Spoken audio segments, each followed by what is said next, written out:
Whilst Jesus was preaching, a man touched his garment, and then Jesus said, "There's somebody who has touched me." His disciples were amused by this response and said, "Lord, there's a lot of people that are around you. How can you say somebody touched you?" He said, "There's somebody who has touched me, and his faith has saved him." Can you be that person who say, "Lord, don't leave me. Be with me, oh my Lord. Don't leave me when I'm crying. Don't leave me when I'm in devastation. Don't leave me when I'm in trouble, Lord. When you are calling others, don't forget to call me. When you are blessing others, oh Lord, don't forget me." Ain't you one of those people, my people, that you need strength in the Lord? The Lord is going to strengthen you each and every day. You need that strength from Him. Ask it from Him. You will get it from Him. Even if you have been striving and all, doing all and all, fall on your knees and ask the Lord to give you His blessing, and He will give you His blessing.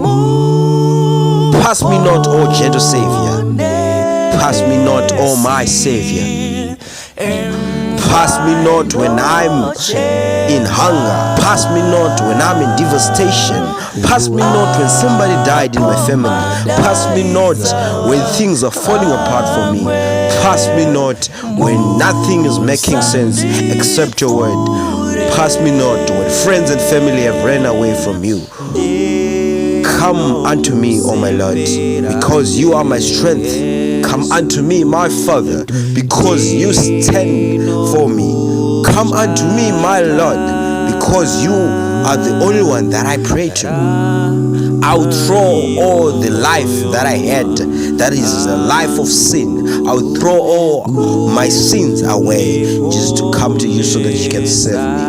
Be that person. Be that person who will say, "Pass me not, O Lord," so that the Lord will not pass you. Micah 7 from verse 7 to 8 says, "If it is me, I will wait for the Lord, and the Lord will hear me."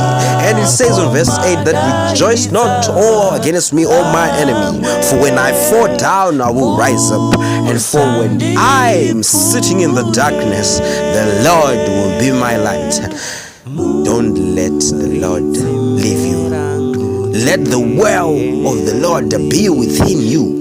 Let His springs shower your withering flowers. Let His droplets, to drop on your plants, so that they will give you fruit.